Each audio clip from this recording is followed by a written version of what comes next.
जय श्री राम यारो दोस्तों प्यारो, सबको जय राम जी की। और मेरा दुश्मना ने भी मेरी तरफ से राम राम दे दियो। मेरे तक तो पंगी ठीक है। वैसे आजकल काम घर का काम चल रहा है तो सारा दिन उसमें बिजी रहा, लेकिन आज मौसम बारिश का था, खूब बारिश, आज सारा दिन बारिश चली है तो ये बादलवाई थोड़ी बहुत बची है, बाकी हट गया। ठीक है, तो उसके बाद आज थोड़ी बहुत वीडियो बनाने का मौका मिला है। तो पिछले जो वीडियोज़ आई हैं उसमें बताया था कि अभी जो ये आपदाएँ हैं, परेशानियाँ हैं, ये आगे भी बढ़ती जाएँगी, क्योंकि इस युग में सफाई करनी है। यहाँ धरती के ऊपर सौर का अवतरण करना है। तो इसके लिए क्या-क्या होगा? इसके लिए यहाँ सफाई होगी, मतलब कटाई, छँटाई खूब। तो लोगों ने जितनी भी धार्मिक पवित्र नदियाँ उनमें गंदगी फैला रखी है। मंदिरों को सरकार खुद फोड़ रही है, तो इसलिए मैंने खुद ने सोचा कि इसका ऊपर कोई ध्यान ही नहीं दे रहा। भगवान तो देगा नहीं, क्योंकि उसको कोई मतलब नहीं है, क्योंकि वो तो इंसान ने बनाया है। इंसान ने अपनी मर्जी की, अपनी कामना पूर्ति के लिए वो जो भी परेशानी उसको ख़त्म करने के लिए बनाया। लेकिन मंदिर रहेगा तभी तो उसका दिमाग चलेगा, तभी कुछ आगे का काम मंथन में आएगा, क्योंकि वो मेडिटेशन का एक जगह स्थान बनाया गया है। लेकिन लोगों को इस बात पे कोई ध्यान नहीं जा रहा है फिलहाल, क्योंकि ये वैसे भी टाइम जो युग चल रहा है ना, उसमें ध्यान जाएगा नहीं उस तरफ। ठीक है ना, अगर उस तरफ नहीं जाएगा तो लोगों का ध्यान कहाँ, गलत कार्यों में, गलत विचारों में जाएगा। फिलहाल तो एक रियलिटी बात तो मैं बता रहा हूँ। पिछले कुछ सालों में आपने देखा होगा कि लोग राम का नाम लेने से भी कतराते थे। ठीक है ना, लेकिन फिलहाल आपने देखा होगा खूब सारा डंका बज रहा है कि नहीं। तो ये सारी चीज़ें दिमाग से निकाल दो कि हम कुछ नहीं कर पाएंगे। अरे हम चाहे घर पे बैठे रहें, लेकिन घर पे बैठे बैठे, क्योंकि आध्यात्मिक जो चीज़ें होती हैं ना, वो कुछ भी कर सकती है, लेकिन करने वाला होना चाहिए। तो बस और लोगों ने ध्यान नहीं दिया तो हमने ये बेड़ा ठा लिया। अब हमारा किसी को पता है तो ठीक है, नहीं पता है तो ठीक है, लेकिन छोटा सा बस वो कुछ करना पड़ता है। भजन कीर्तन काम अपने आप होते हैं फिर। ठीक है ना, तो दिमाग से ये तो फितूर निकाल दो कि दुनिया नहीं बदलोगी या तुम नहीं बदलोगी, ये तो निकाल कर छोड़ दो कि तुम बदलोगे नहीं। तुम मत बदलो, हम ज़बरदस्ती तुमको बदलेंगे, ये गारंटी है। आज लिख देख लियो और चाहे तड़के देख लियो इस वीडियो ने, लेकिन बदलाएंगे जरूर। चाहे आप राजी खुशी हो जाओगे, उससे बढ़िया तो कुछ है नहीं। और राजी खुशी नहीं होगे तो नाराज़गी में बदलना पड़ेगा, क्योंकि जो अब आने वाला जो समय है ना, वो ऐसा ही है कि हमें इसको बदल के छोड़ना है। ठीक है ना, और मेरा तो गोल ये है, पूरे वर्ल्ड को बदलना मेरा गोल है ये। आप लोगों को मैं बता रहा हूँ, लेकिन अभी तक बताया नहीं था, अब बता रहा हूँ, सुन लो, पूरे वर्ल्ड को बदलेंगे। ठीक है ना, तो ये दिमाग से निकाल देना है कि हम बदलेंगे नहीं। अब हमें ये दिखाने की ज़रूरत नहीं है कि हम कहाँ हैं, क्या करते हैं, क्या नहीं करते हैं, और किस तरह से बदलेगा। ठीक है ना, अब ऐसे ऐसे संत महापुरुष हैं जिनको लोग जानते तक नहीं थे, लेकिन अब ज़माना डिजिटल हो गया है, इसके माध्यम से लोग साधु संतों को भी जानने लगे, और ऐसे ऐसे साधु संतों की तरफ पहुंचने लगा डिजिटल, कि जो गुफाओं में है ना, वहाँ भी यूट्यूब वाले तो लेके पहुंच जाते हैं, फेसबुक वाले लेके पहुंच जाते हैं, कैमरा लेके पहुंच जाते हैं। लेकिन उनकी जो साधना है उसमें डिस्टर्बेंस होता है। लेकिन आप लोग सर्च करोगे ना साधु संतों को, तो कुछ ऐसी ऐसी बातें बताएंगे जिससे कि आपका घर परिवार भी बच जाएगा, आपको समय निकालने की प्रतिक्रिया जो है वो मिल जाएगी। धन कैसे बचत करना वो भी मिल जाएगा, कर्जा कैसे उतरेगा वो भी मिल जाएगा। और है भी, ये तो मैंने खुद टेक्निकल करके देखा है, लेकिन मुझे दिक्कत ये आ रही थी कि अगर मैं वो उपाय करता हूँ या आप लोग करोगे, तो आपको वो ऑटोमेटिक घर से बाहर काम के लिए भेज देगा कि आप बाहर कमाने जाओ। लेकिन जब आप बाहर भी जाओगे ना, तो वो रोटेशन आपको करनी पड़ेगी। और रोटेशन जब करोगे उस समय फिर आपको वही जो आपके रुकावट आ रही थी वो फिर धीरे धीरे दूर होने लगेंगी। ठीक है ना, ये रोटेशन जो तभी बनती है जब आप करते रहोगे कंटिन्यू। एक दिन छोड़ते हो ना, वो भी कोशिश करो कि ना छोड़ा जाए। ठीक है ना, क्योंकि आध्यात्मिक जगत ऐसा ही है, उसमें आप करो ना तो कंटिन्यू करो, रिजल्ट दिखता है। तो जैसे आप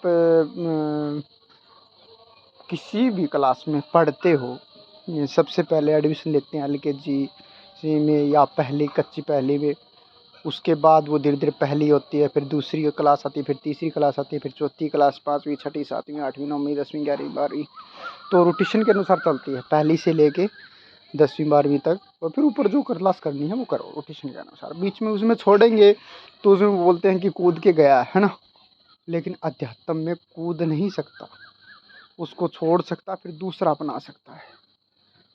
कूदाई का तो कोई सिस्टम है ही नहीं, क्योंकि उसमें जो सीढ़ी आएगी ना, वो पहली जो सीढ़ी है वो उसको क्रॉस करनी ही करनी पड़ेगी, उसमें कूदने का कोई सिस्टम नहीं है।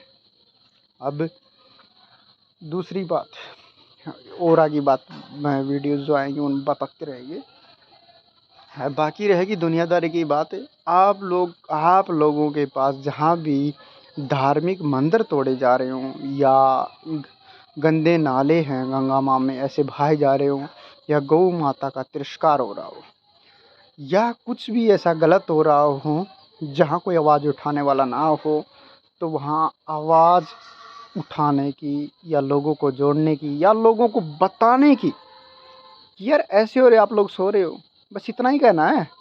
ये ऐसा हो रहा है, आप लोग सो रहे हो और आंखों से देख रहे हो, आपसे बड़ा बेशरम कोई है ही नहीं, तो कह करके चल दो, ठीक है ना। लोग ऐसे भी कहेंगे, अरे आपने कौन सा जय पढ़ दिया, मैंने ये जय पढ़ दी, मैंने आपको बता दिया ये जय पढ़ी, थोड़ी है थोड़ी, नहीं तो आप बताते मेरे को, आप बताओ मेरे को ये बात, फिर देखो मैं क्या प्रतिक्रिया करता हूँ। आप अब मैंने आपको बताई है, अभी भी बता दो आप मेरे को, जब वो आपको बताए तो चलो चलते हैं, दोनों साथ चलेंगे वही काम करने के लिए। जब एक खड़ा है फिर दो होंगे, 2 से 4 भी होंगे, 4 से 8, 8 से 16 भी होंगे। क्रियात्मक फल बढ़ता जाएगा, ये नहीं घटेगा। और ये क्योंकि ये आध्यात्मिक बातें हैं और अध्यात्म के माध्यम से आपके पास आ रही है, तो आप ज़रूर किसी भी गलत कार्य में आप उसको रोकने का प्रयास करो। और हर घर में एक गौ, एक हिंदू के पास ज़रूर कोशिश करनी चाहिए। आप नहीं रख सकते हो तो गौशाला में आप एक गाय की सेवा के लिए जितना भी आपसे होता है उतना आप सहयोग करें। ओए कुत्ता आ गया था डिस्टर्ब करने के लिए यार। तो क्या कह रहा था मैं कि एक हिंदू को एक गाय ज़रूर रखनी चाहिए। और ये एक नियम बना लीजिए, अगर आप घर पे नहीं रखते, घर छोटा है बड़ा है, तो गौशाला में जाइए, 1 साल का जो भी उसका खर्चा बनता है या तो एक बार में दे दीजिए, या उनको किस्तों में आप हर महीने गौशाला में दान देते जाइए। एक हिंदू का फर्ज होता है कि वो 10% अंश दान निकाले। कि वो उस अंश दान को एक बार में 10% तुरंत किसी एक को दे देता है महीने में तो भी ठीक है, या फिर वो 10 हिस्से उसके बना सकता है, एक हिस्सा गौशाला का, एक मंदिर का, एक कोई सामाजिक कार्य का, इस तरह से वो 10 हिस्से बना सकता है। और उसको ये लगता है कि ये भाई आपको किसी एक जगह देना है तो आप वो किसी एक जगह भी दे सकता है, ठीक है ना। लेकिन अगर उसने एक बार ये चीज़ अपना ली ना तो वो दोबारा देना नहीं छोड़ेगा, वो कंटिन्यू चालू रखेगा, क्योंकि उसमें प्रॉफिट ही प्रॉफिट है। अगर किसी को कर्जा भी होना तो उसको तो ये चीज़ तो ज़रूर अपनानी चाहिए, खास करके उसको घर में एक गाय बांध लेनी चाहिए। अगर गाय नहीं बांधता तो गाय की सेवा के लिए कहाँ, गौशाला में उसको ज़रूर जाना चाहिए। उसके लिए अलग अलग खूब सारे रास्ते खुल जाते हैं, गौ माता की सेवा करते हैं, जिसके ख़ास तौर पे कर्जा हो तब ये रोटेशन अपनानी चाहिए। तो आज के लिए मेरे ख्याल से इतना ही, नहीं तो जितना ज़्यादा बोलते जाऊँगा वीडियो बढ़ती जाएगी और आप लोग इतने सवालों के जवाब याद नहीं रख पाएंगे। तो आगे जो और आने वाली वीडियोज़ हैं उनमें और ढेर सारी बातें करते रहेंगे, क्योंकि मेरे पास तो ढेर सारे क्वेश्चंस होते रहते हैं और मैं खुद भूलने की कोशिश करता हूँ, सारे याद ना रहे तो ठीक है। अब ये इसलिए डाल देता हूँ तो आप लोगों में क्या पता किसी को ज़रूरत हो तो इनमें से कोई निकाल के अपना काम कर लेगा, ठीक है। मैं एक और बात बताना चाहता हूँ, श्यामपुरा शक्तिपीठ गायत्री मंदिर में सितंबर महीने में जोड़ों की टोलियाँ जाएंगी, जोड़े हों या बिना जोड़े हों, तो वो अपना जो टाइमिंग है सब कुछ अपना यहाँ गायत्री मंदिर श्यामपुरा में नोट करवा सकता है खुद आकर के। मुझे कांटेक्ट ना करें, मैं इतना कर सकता हूँ, आप कोई कमेंट करेगा तो शायद वहाँ पे अगली जो वीडियो आएंगी उसमें कुछ डाल दूँगा, लेकिन आप कमेंट करोगे तब भी, ठीक है ना। दूसरा, उससे अगला जो महीने आएगा फरवरी का, तब 108 कुंडीय यज्ञ होगा श्यामपुरा में। तो जो आपसे सहयोग बन पड़े वो करें, और जिसको नहीं करना वो मत करना। लेकिन एक चीज़ ज़रूर कहूँगा मैं, किसी का कोई कार्य रुका हुआ है, कोई बंधन है, कोई दिक्कत है, कोई परेशानी है, तो घर वालों को उसमें ज़रूर उसमें शामिल करना, और कलश यात्रा में उनसे कलश उठवाना। और एक हवन जब होगा, जब 108 कुंडी यज्ञ होगा, उसमें किसी भी एक हवन में वो ज़रूर वहाँ पे बैठे, चाहे जोड़ा हो या बिना जोड़े के हो। बिना जोड़े का है तो अपने माता से या बहनों से, उनसे वो कलश उठवा सकता है, ठीक है। जोड़ा है तो उसके लिए तो वो जोड़े वाले चले जाएंगे। और बिल्कुल ये कभी मत मानना कि आप लोगों के घर परिवार में शादी हो गई तो अपनी बहू बेटियों को आप धार्मिक कार्यक्रम नहीं लेके जाएंगे। आप लोगों ने अभी चर्चा सुनी होगी कि वो ज्योति मौर्य है, आजकल वो अपने पति को छोड़ के भाग गई, ठीक है ना। तो पता नहीं होगा भी कोई सही से कोई मतलब समझ जाओ आप मेरे मुंह से क्यों होना चाहते हो, ठीक है ना।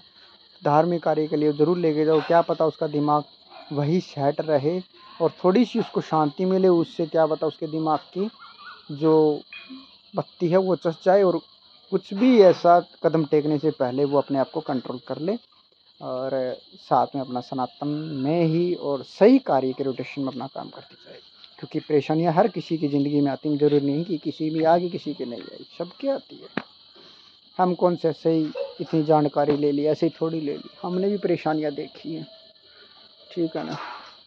आज इतनी जानकारी जब होगी, जब बताने की होगी, तो कुछ परेशानियां कुछ कटी होंगी, तभी तो बताने लायक हुए हैं। काफ़ी साल लगे, काफ़ी वर्ष लगे, बहुत संघर्ष हुआ है। अब आगे की ज़िंदगी आसान हो जाएगी, तो तब तक के लिए आप सबको जय श्री राम।